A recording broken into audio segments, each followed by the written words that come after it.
What's going on, everyone? Today we are taking a look at the GameSir G8 Plus, which is a Bluetooth mobile controller. I've tested a lot of controllers like this one before, and this is by far the best one I've used so far. Unlike the rest of them, the quality and construction of this one feels like an actual controller and not like a cheap mobile accessory. So if you're interested in a controller like this one, stick around and I'll go over everything that makes it one of the best on the market.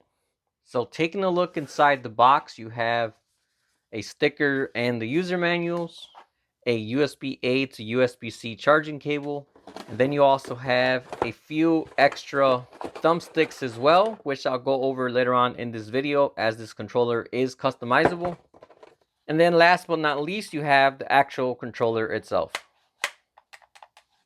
So taking a look at the controller itself, like I said earlier, this is the first mobile controller that I've tried so far that feels like a console grade controller. I've tried quite a few of these before, and usually it's either the plastic feels cheap, overall the construction feels cheap, or the buttons just don't feel very good. There's always something about it that makes it feel just like a cheap mobile controller and kind of ruins the mobile experience. But with this one, this feels very comparable to something like an Xbox controller, and it just feels very good in the hand to use. So as far as connectivity goes, you can use this on mobile devices through Bluetooth, and then on PC you can use this on Bluetooth or a wired connection. So this does have a built-in rechargeable battery, and it has a 500 milliamp battery on each side, which gives you up to 20 hours of battery life. When it comes to compatibility, this can be used with phones, tablets, a Nintendo Switch, PC, or pretty much any other device that will accept Bluetooth controllers. So taking a look at the front, right here in the middle, this is where you would put your Nintendo Switch or cell phone device. And it does stretch out quite a bit, so you can fit a iPad mini or similar size tablet on here as well. One popular way I've seen a lot of people use this with is with a foldable phone, as that gives you somewhat of a smaller size but a larger image. So all the backside you have a rubber grip, and then you also have rubber teeth here on the side as well, which help grip the device and keep it in place. And then looking at the buttons, you have a plus and minus button here at the top. You have one stick here, another stick down here, and these are Hall effect sticks, so you're not going to get any drift issues. You have your D-pad down here, which has clicky buttons to it. Not the best D-pad I've used, but also not the worst either. Down here, you have two more buttons that are mostly used for the controller settings. And then over here, you have your A, B, X, Y buttons, another thumbstick, and then you also have another button here, which also has a few different functions. And then coming up to the top, you have your 4 trigger buttons, and I do like the way these feel. Again, they have a very console grade feel to them, and I do like the shape of the rear trigger as well. And then last but not least, right here you have 2 more buttons, which can be remapped on the fly directly from the controller as well. And then coming to the bottom, you have your USB-C port and a sync button, and this is used to both charge the controller and for a wired PC connection. So as I said earlier, this is a customizable controller, which kind of makes it like the mobile version of a DualSense Edge or Xbox Elite controller. So inside the box, they include 3 extra thumbsticks. If you include these, you have a total of 5. One of them is the same as the 2 that are already on there. One of them is much smaller. And then you have this Nintendo 64 style thumbstick as well. And to swap these out, here in the front of the controller, it has magnetic faceplates. So you simply just grab on that and the whole thing comes off. You don't have to worry about it falling off, as it does have a nice grip on it. So once it's on there, you could shake this around, bang it up, it's not going to come off. You have to be intentional about grabbing it from the side and actually taking it off. So the stick's just on there like that, and to take it off, you just lift it off, and that's what you're left with. So if you want to use this one, just line it up with the hole in the back, press down on that, put the faceplate back on, and now you have a different feel on the controller. Let me go ahead and put the other one back on. Again, push it on there, click it in. Same with the other side. This faceplate also comes off. And besides being just the sticks that are customizable, again, just pull it off, put whichever one you want. But the buttons are actually customizable as well. And one reason this is really going to come in handy is right now we have the Xbox configuration, which is ABXY. But if you were to use this with a Switch, it has the B and A reverse. So if a game prompts you to push A, you're going to push this one when you're supposed to be pushing this one over here. So it's going to get a little bit confusing. So when you switch around different devices, all you got to do is take these off, and these are pushed on, but they also have a magnet as well. As you can see right here, they have a little notch, and you just put your finger in there, lift up, and the button comes off. Same with the other button, just pop it off. So I can put the B button there, A button over here, and as you can see, now it's matching with the proper Nintendo Switch layout. All 4 buttons do pop off, so if you wanted to customize this any way you want, maybe you're on PC and you prefer it a certain way, you could just pop off the buttons and put it in any order that you prefer. Again, just like the joysticks, these are not going to pop off no matter if you drop the control or bang on it, as they do have that strong magnet that's actually holding on to them. And honestly, if you never told me these were magnetic, I would have no idea, as these feel just like regular buttons and there's nothing loose or rickety about them. Alright, so I got this synced up with my phone through Bluetooth. To use it, all you gotta do is grab your phone, slap it in just like that. Even with the case, it still has enough room to hold it. And as I said earlier, it has those little grips to keep it in place.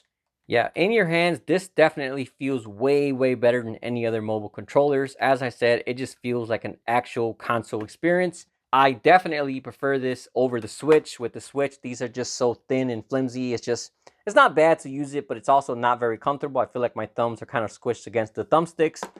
This just has more depth to it, and it just feels a lot more comfortable in your hand. Even though it's through Bluetooth, it does feel very responsive. So you can see as I click that, responds right away. Alright, so I switched games because the other Asphalt was giving me issues. I guess this phone is too old. This is like an old Samsung S9 that I basically use as a backup device. But this one's working no problem. The controller is very responsive. I must say, playing mobile games with a controller like this definitely makes them a lot more enjoyable. Typically, I don't like playing mobile games because you gotta have your thumbs like that, and it's just an awkward experience. With this is just so much more better and is very similar to a console experience. I was playing with this earlier and I don't feel any dead spots in the analog stick. And there's even an app that shows you the configuration of the controller as well. And it's very responsive. You just tap on it very lightly and it does respond. So definitely good to see that it's not only good from a construction standpoint, but also as an actual serious controller. Yes, there's a lot of cheap controllers out there, but you're going to get exactly that, a cheap controller with mushy buttons and lots of dead spots and possibly drift soon after. But this is definitely a very solid controller. This is likely going to make me play a lot more mobile games. You can just stick your phone on there and play anywhere you are. You already have your phone with you anyways, so I'm definitely looking forward to using this more. And besides mobile games, this is also going to work great with things like I forgot the name of it, but the GeForce streaming service, PlayStation Now, Xbox Game Pass, and other streaming services. So if you're someone that might be considering getting a PlayStation Portable but don't want to spend that kind of money, this is definitely going to be the next best thing to it. There's a lot of streaming consoles out there, but the problem with them is they don't have that real controller feel, and that's where I think the PlayStation Portal has the leg up. But with this one, you do retain that real controller feel. And all of our cell phones are more than powerful enough to run PlayStation streaming services. So this is going to give you a very comparable experience. Alright, so now I have it connected to my gaming laptop. And this is with a wired connection with the included USB-A to USB-C cable. I loaded up Star Wars Fallen Order. Once again, very responsive with the sticks. And one reason why I pulled this up, because I know this game has very good force feedback when I played it on the Xbox, and this is just as good on this game. I have not used a mobile controller like this one that actually has this level of force feedback. As I said earlier, I've had plenty of these controllers in the past, and typically the force feedback is a very cheap and gimmicky feature they throw in. You can just hear it and feel it. It just does not feel very good, but this has a very full and high quality feel to it. Again, very comparable to Xbox or PlayStation. And it's not just a linear force feedback. There's low amounts, high amounts. It just like an Xbox or PlayStation controller. Again, it has more or less depending on what's happening. And yeah, this is definitely a very good controller. Typically, I use my Xbox controller when I'm playing games on the PC, but I'm definitely going to be using this one now as well, because this is, even the size of it, you would think it would feel weird having your hands this far apart and playing the game, but honestly, it just feels very natural and comfortable. Yeah, right now it's shaking a whole lot. There's no way to show that on camera, but again, a very, very good force feedback. just started this game right now, so I don't have any guns or anything. But just hopping around and feeling the controller shake is just very satisfying. And the top buttons on this control are configurable as well. So if you just hold down the M button and then 2 top buttons, this changes the top button function from hair trigger to analog. So if you're playing a shooting game and you want it to react very quickly, you can change it to hair trigger. And that's when you barely tap it and it's going to fire very quick. And then if you're playing something like a racing game or maybe Horizon where you need that variable feedback, you can change to analog mode. And that's going to give you that much better range of motion. So definitely cool to have that. Again, very similar to the premium controllers that Xbox or PlayStation have.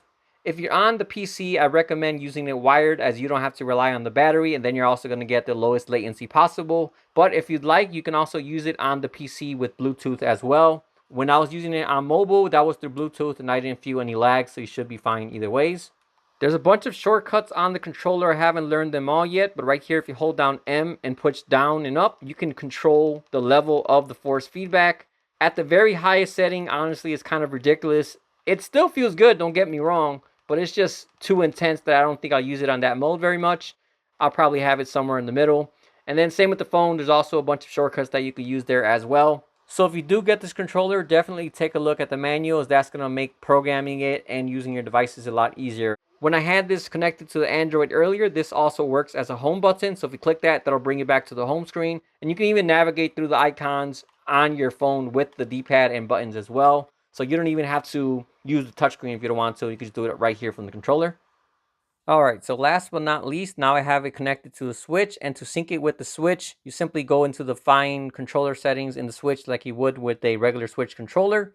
And then down here, you have the sync button, push that, and then it'll automatically connect with the Switch. It does have rumble with the Switch as well, which is very good to see. And as I said earlier, this is a very good rumble. I really like that it's natively compatible with the Switch as a Switch controller, because besides just using it like I am now, in my case, in my house, Switch controllers are always dead. I'm always playing with my kids and my wife, and controllers aren't around. So now I basically have an extra controller that I could use just like this as well. But then, of course, this is probably the way that most people are going to be playing. Let me go ahead and pick the bacon. This is a game that you would play with other people, but let's go ahead and just put in a bunch of bots. If you haven't played this game before, definitely check it out. It's called Boomerang Fu. By far one of the best games that I enjoy playing with my family and kids. Haven't played this in a while, so I'm playing like complete trash. Got him. You can slash them. Then you can also throw your boomerang.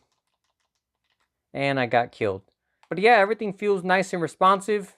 And this is definitely a whole lot more better playing on the Switch this way compared to the native Joy-Cons where it's all flat and cramped up like I said earlier. Honestly, I don't play the Switch as a mobile console very often. When I play, I usually have it on the screen, but I like this controller so much that I'll probably use it in this mode when I play the Switch as well. Another cool thing with the Switch is this does have a built-in 6-axis gyroscope, so if you're playing a game that needs motion controls, that will work natively with this console as well. I don't play any games that have that feature, so I can't display that, but if you're someone who has those kind of games, again, you can use this controller and use them within those games. Alright, so this controller does have app connectivity. There's a lot of settings and tweaks you can do directly on the controller with shortcuts, but then you also have the option to do them from the app as well. So taking a look at the app, first off, you have gamepad test. As I said, very responsive. I don't detect any dead spots there. I barely move it and it reacts there on the screen. Same with the triggers. Very responsive. Lots of modulation there. From very lightly pressing it to pressing it all the way. You have button settings, and this is where you can switch your layout. And then you can also map your buttons here as well. And these would be for the 2 buttons that are back here. And you can program them both right here. But as I said earlier, you can also program these on the fly from the controller with a shortcut. You have your trigger settings. And you can set what levels, how you want it to react. So right here, I barely tap on it. And it's going to go from 0 to 100 very quickly. And then you can set it normally to have that full range. Or for some reason, you can also set it to have a much larger dead spot. Since I have it on 100, now it's not going to react to anything unless I push it all the way down. So however you want to program that, you can do that from there. You have vibration settings, you have overall for the controller, then you also have separate for left and right as well. I'm not sure why you would want it to vibrate more on one side and less on the other, but you can do that. Maybe for your gun options, you want it to shake more, and moving around over here, you don't want it to shake as much. Not entirely sure, but again, you can customize that however you like. Then you got restore default, connection tutorial, manual feedback, and firmware upgrade. So again, any tweaks you need to do, you can do them from the controller or from the app. Overall, this is definitely a great controller. Everything about it works great. The haptics are some of the best on the market, and it's also very affordable as well. So overall, if you happen to be shopping for a mobile controller, I would highly, highly recommend this one here, which again is the GameSir G8 Plus. All right, well, that about wraps up this video. As usual, if you have any questions, feel free to drop me a comment and let me know. Otherwise, thanks for watching, and I'll see you all next time.